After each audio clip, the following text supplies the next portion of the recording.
L'énergie de la coopération héritera de la terre. Dans l'ère qui vient, il n'y aura aucune compétition entre vous. La seule compétition qui existera sera celle d'un désir collectif d'améliorer l'ensemble. Il n'y aura pas de mentalité de jungle. Le système des coupe-jarrets luttant pour le pouvoir sera remplacé par la motivation collective de produire des résultats pour tous les gens impliqués. La seule façon dont tous puissent réussir à leur capacité maximale, c'est que chaque individu coopère à l'objectif du bien commun. Au lieu de lutter pour des ressources, vous unirez vos forces pour produire une plus grande richesse pour chacun.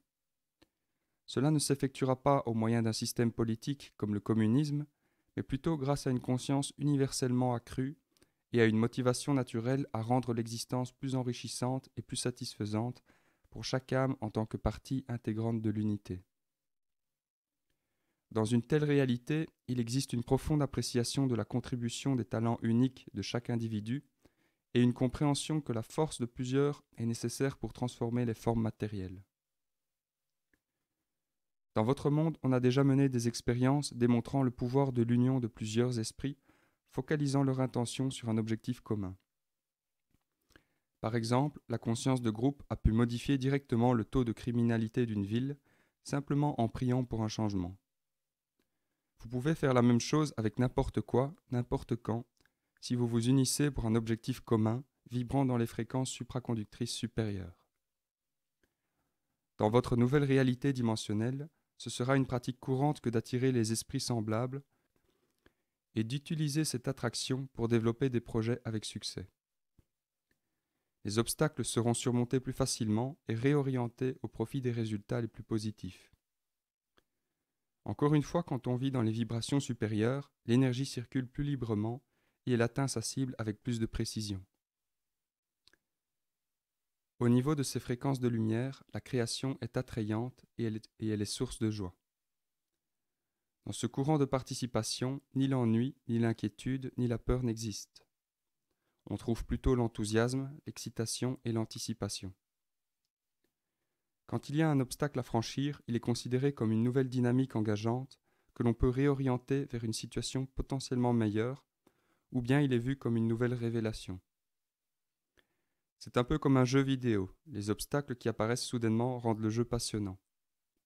Les monstres cachés dans le placard vous donnent l'occasion de tester votre coordination ou votre perspicacité.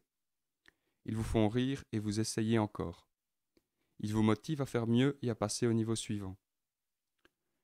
Si vous jouez contre la machine, vous êtes alors en compétition avec vous-même.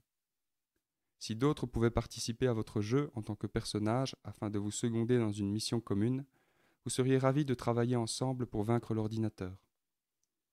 L'ère qui vient sera comme un jeu auquel vous jouerez ensemble pour créer, avec pour objectif de devenir les maîtres de l'univers, en réussissant à y devenir tous de meilleurs créateurs. C'est en créant que vous serez plus près du Créateur. Vous êtes de bien meilleurs créateurs quand vous partagez votre énergie avec d'autres pour atteindre un objectif commun. Il vous est peut-être difficile d'imaginer un monde de coopération quand vous regardez ce qui se passe aujourd'hui autour de vous. Mais nous sommes ici pour vous dire qu'il est possible d'exister dans une réalité où règne le partage, de sorte que tous y gagnent et que personne ne soit privé d'un enrichissement personnel. La satisfaction personnelle sera toujours différente pour chaque individu, mais ensemble, chacun sera encouragé à réaliser son meilleur potentiel parce que tous travailleront pour atteindre le même objectif. Si quelqu'un est oublié, l'équipe le récupérera parce qu'elle aura besoin de l'énergie de chaque membre pour réussir. Vous travaillerez ensemble à maintenir l'énergie du groupe à un haut niveau. En aidant les autres, vous vous aiderez vous-même. Cela est d'une importance capitale car toute énergie négative présente dans l'équipe dégradera celle de l'ensemble. Quand la sensibilité au niveau d'énergie s'accroît, il devient plus évident, le cas échéant, qu'une partie de l'ensemble est une dissonance ou qu'elle a besoin d'être stimulée. À mesure que vous évoluerez pour devenir des êtres coopératifs, moins nombreux seront ceux qui ne suivront pas et qui demeureront motivés uniquement par le gain personnel, car ils ne pourront pas rivaliser avec le pouvoir collectif de ceux qui auront acquis une mentalité d'esprit universel. Ceux qui développeront l'aptitude à la coopération énergétique, mentale et spirituelle hériteront de la Terre. Il se produira un échange d'énergie au niveau moléculaire entre toutes les formes de vie, avec un objectif commun de création. Au niveau profond, le don mutuel profite à chaque être impliqué dans la relation. Cet échange dynamique requiert une sensibilité à la tonalité émise par tous les êtres vivants et au mouvement sous-jacent des particules atomiques de l'un à l'autre.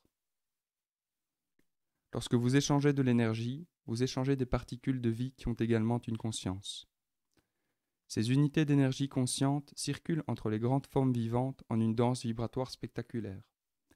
Quand votre conscience est d'une vibration plus légère, cet échange se produit facilement et chaque battement est intense.